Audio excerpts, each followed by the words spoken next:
Good morning students, आप सभी का स्वागत है मेरे YouTube channel Shiv Kumar smart classes में।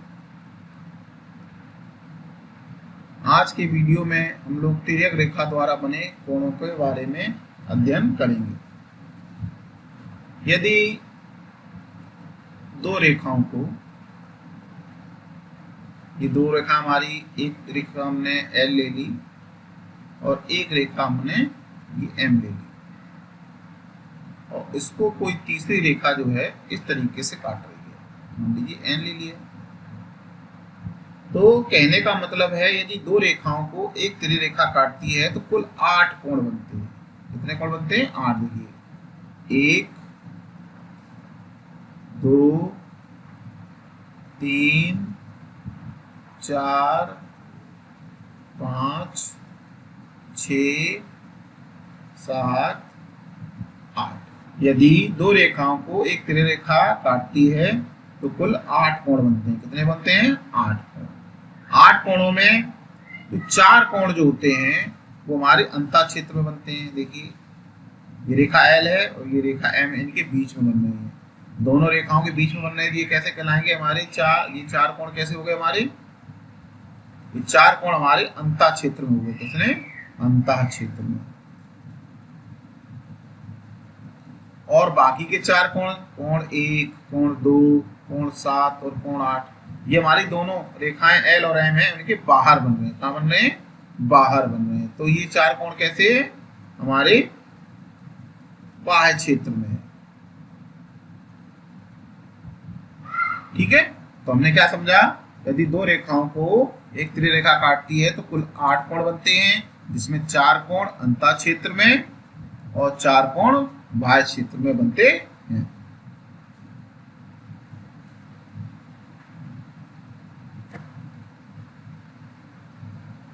बाह्य कोण और अंतः कोण, यानी बाह्य कोण किसे कहेंगे और अंतः कोण किसे कहेंगे?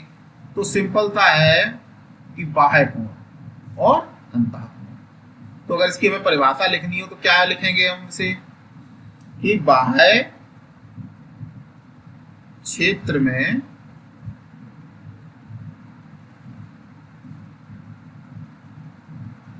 बने कोण, जो बाह्य क्षेत्र में बने कोण बाह्य कोण कहलाते हैं।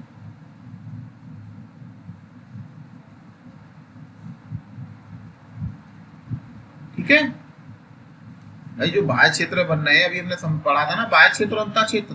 तो बाह्य क्षेत्र में जो बने कोण हो जाते हैं वो बाह्य कोण कहलाते हैं, और जो अंतः क्षेत्र में बनते हैं यानी अंतः क्षेत्र में बने कोण अंतः कोण कहलाते हैं।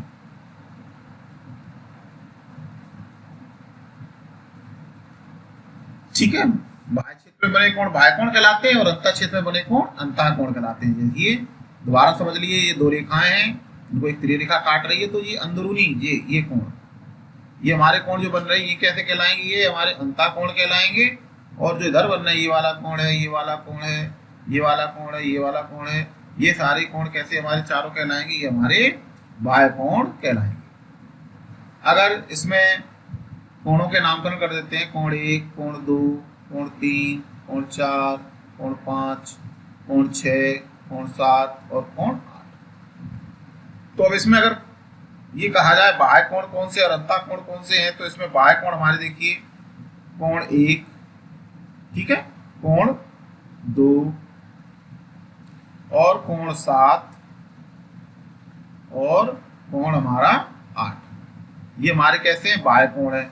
और अंतः कोणों की बात करेंगे तो अंतः कोण 3, कोण ये वाला 4, क्योंकि दोनों रेखाओं के बीच में बनना है ना, इसलिए अंतः क्षेत्र बनना है। कोण 5 और कोण 6। तो ये हमारे कैसे कोण है? ये हमारे अंतः कोण है। That's clear. अब हम पढ़ेंगे संगत कोणों के बारे में। संगत कोण क्या होते हैं? देखिए, ये हमारी दो रेखाएं हैं, L और M, और इसको जो है ये तीसरी रेखा जो है N काट रही है, तो ये हमारी कैसी है, तिर्यक रेखा है। ठीक है, तो इसमें संगत कोणों की बात करेंगे तो संगत कोण देखिए कौन कौन से होंगे। कोण 1 और कोण 2।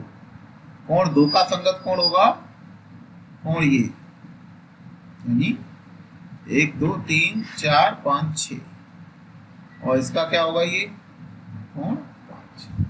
तो कोण 2 का संगत कोण कोण 6 है, और कोण 1 का संगत कोण कोण 5 है। That's clear. इसी प्रकार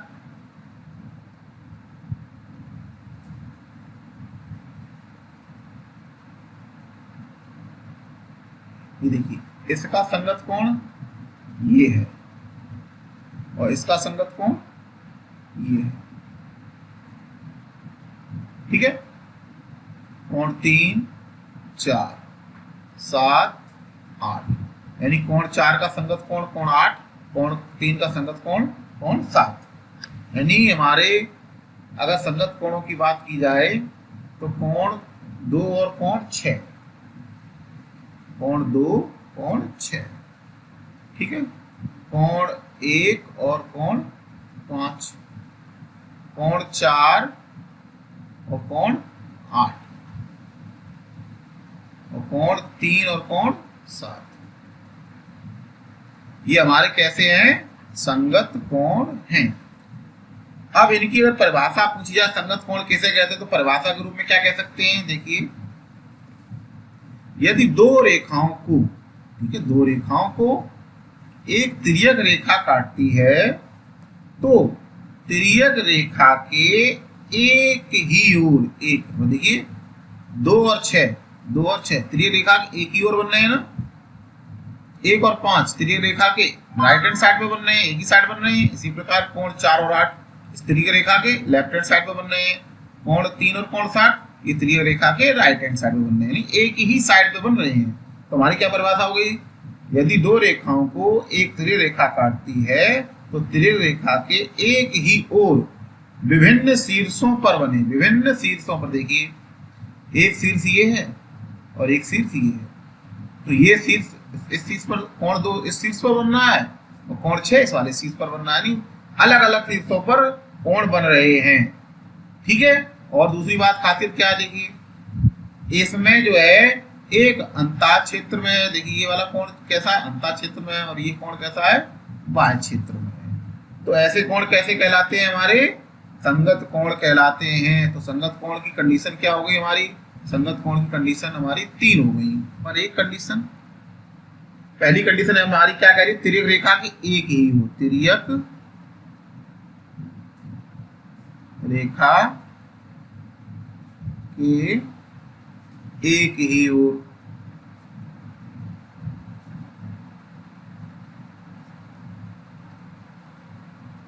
यानी तिर्यक रेखा के एक ही ओर कोण हो। दूसरा क्या है कंडीशन हमारी, क्या है, कोण कैसे हो, कोण विभिन्न शीर्षों पर हो, विभिन्न से मतलब भिन्न भिन्न शीर्षों पर हो, यानी एक ही शीर्ष पर कोण नहीं होने चाहिए, विभिन्न शीर्षों पर हो। ठीक है, और तीसरी कंडीशन कह रही है कि एक अंतः क्षेत्र में हो, अंतः क्षेत्र में तो, तथा दूसरा बाह्य क्षेत्र में हो। ठीक है, समझ में आया। संगत कोण की परिभाषा हम तभी समझ पाएंगे जब 3 चीजें समझ पाएंगे। पहला नंबर क्या, तिर्यक रेखा के एक ही ओर कोण होने चाहिए। दूसरा कंडीशन क्या है, कोण विभिन्न शीर्षों पर होने चाहिए। और तीसरी कंडीशन है एक अंतः क्षेत्र में हो तो दूसरा बाह्य क्षेत्र में हो। अब देखिए चित्र देखते हैं, चित्र में देखिए, इस वाले चित्र में देखिए, इस वाले चित्र को हम गौर फरमाते हैं। देखिए तीनों कंडीशन फॉलो हो रही है कि नहीं हो रही है।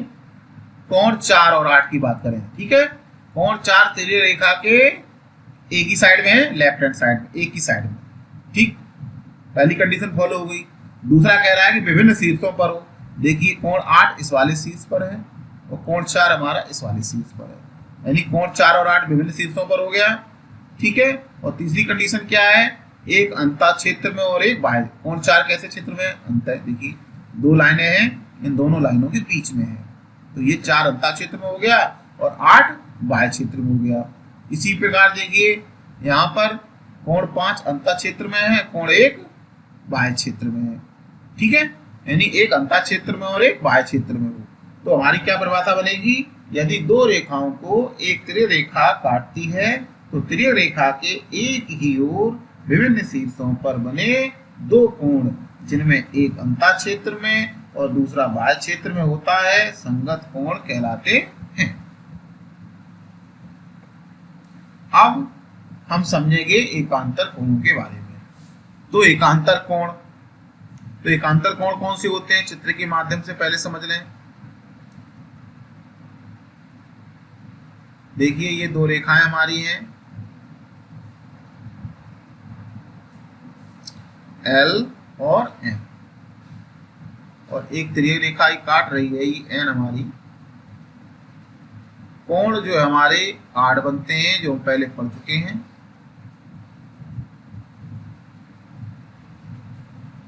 ठीक है, दो चित्र बना लेंगे तो ज्यादा आसानी होगी समझने में।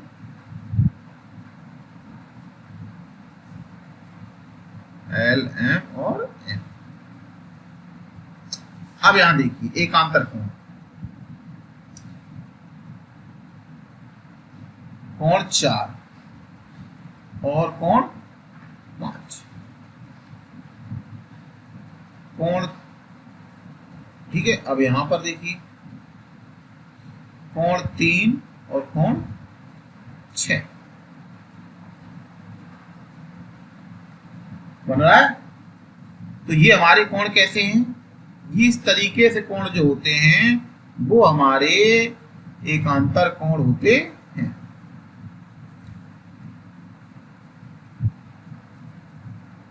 तो अब इसकी अगर परिभाषा लिखनी चाहे तो क्या बना सकते हैं, यदि दो रेखाओं को एक तिर्यक रेखा काटती है तो तिर्यक रेखा के विपरीत ओर कटान बिंदुओं पर अंतः क्षेत्र में बने कोण एकांतर कोण कहलाते हैं। तो उसमें जो कोण बनने कैसे बने, अंतः क्षेत्र में बनने हैं। अब इसमें तो ऐसा तो है नहीं एक कोण अंतः क्षेत्र में बनना हो एक कोण बाह्य क्षेत्र में बनना हो, ऐसा नहीं है ना। यहाँ पर कंडीशन क्या है, यहाँ पर दोनों कोण जो कैसे हैं अंतः क्षेत्र में ही हैं, पर एक तिर्यक रेखा की लेफ्ट हैंड साइड पर है तो एक तिर्यक रेखा की राइट हैंड साइड पर है एक। ठीक है, यानी दोनों तिर्यक रेखा के विपरीत ओर कटान बिंदुओं पर बन रही हैं, तो इस तरीके के कोण हमारे एकांतर कोण कहलाते हैं। यानी इस वाले में कोण 4 और कोण 5 जो है हमारा एकांतर कोण कहलाएगा, और इस वाले चित्र में हमारा कोण 3 और कोण 6 हमारा एकांतर कोण कहलाएगा। तो फिर से सुन लीजिए, यदि दो रेखाओं को एक तिर्यक रेखा काटती है तो तिर्यक रेखा के विपरीत ओर कटान बिंदुओं पर अंतः क्षेत्र में बने कोण एकांतर कोण कहलाते हैं।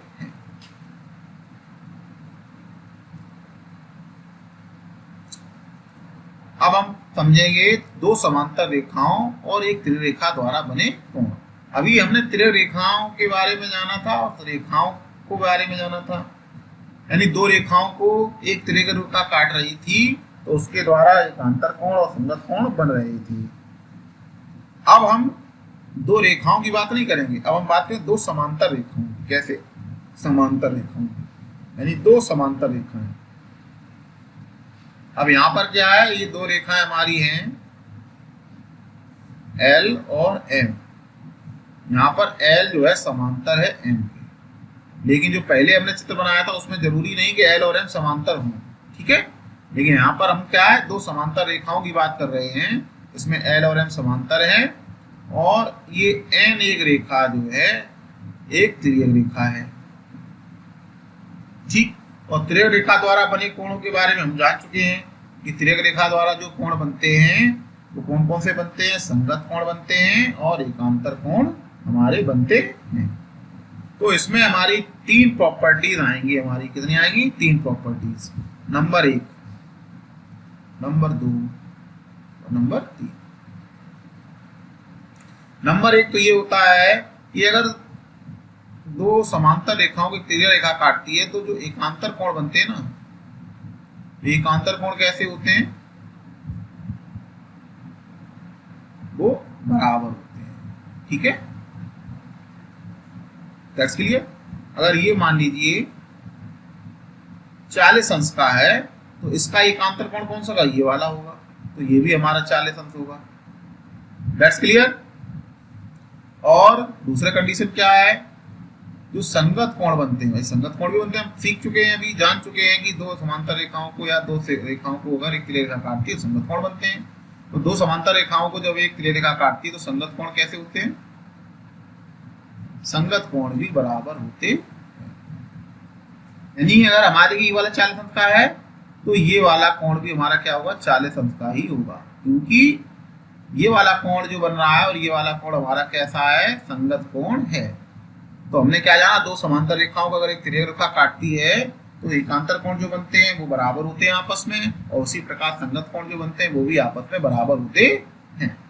और तीसरी कंडीशन ये है कि तिर्यक रेखा के एक ही ओर, कितने? एक ही ओर अंतः क्षेत्र में बने कोणों का योग 180 अंश होता है। कितना होता है? योगफल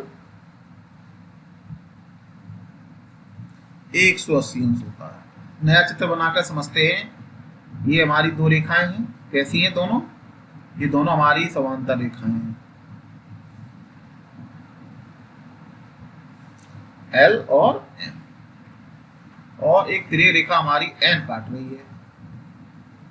तो तीसरी कंडीशन क्या कह रही है? तिर्यक रेखा के एक ही ओर अंतः कोणों का योगफल 180 अंश होता है। यानी एक ही ओर, यानी ये हमारा कोण अगर 3 है और ये हमारा कोण 5 है, 3 और 5 यानी कोण 3 और कोण 5 को जोड़ें तो हमारा योगफल कितना आएगा? 180 अंश आना चाहिए।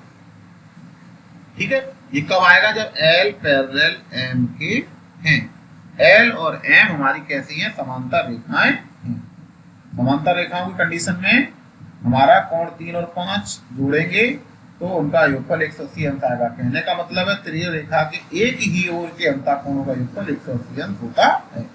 यानी यहाँ से 3 और 5 इसमें जोड़ लिया हमने। अगर हम ये वाले कोण 4 और कोण 6 इनको भी जोड़ेंगे ना, कोण 4 और कोण 6 को, तो इनका भी योग हमारा 180 अंश ही आएगा। यदि एक तिर्यक रेखा तो समांतर रेखाओं काटती है तो संगत कोण बराबर होते हैं और एकांतर कोण बराबर होते हैं, और तिर्यक रेखा के एक ओर के अंतः कोणों का योगफल 180 अंश होता है।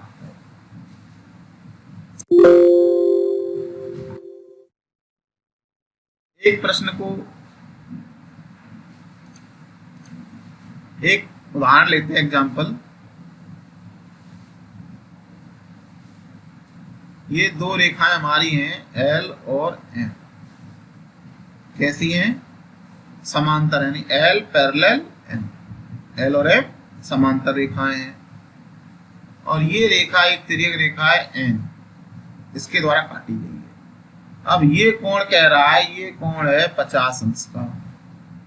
अब कहा जाए कि कोण ये हमारा x है, ये हमारा y है और ये हमारा z है। तो x, y, z का मान ज्ञात कीजिए। यानी कोण x का मान क्या होगा, y का मान क्या होगा और z का मान क्या होगा। तो बच्चों देखिए, x कोण क्या है? ये कोण 50 अंश दे रखा है, ये तो ये 50 अंश है तो ये भी 50 अंश होगा, क्योंकि ये कैसे हैं? एकांतर कोण है। और हमने क्या पढ़ा था? जब दो समांतर रेखाओं की तिर्यक रेखा काटती है तो एकांतर कोण बराबर होते हैं। तो 50 अंश ये है तो 50 अंश ये भी होगा। तो x बराबर कितना हो जाएगा? 50 अंश हो जाएगा। That's clear. अब बात आती है बाई की।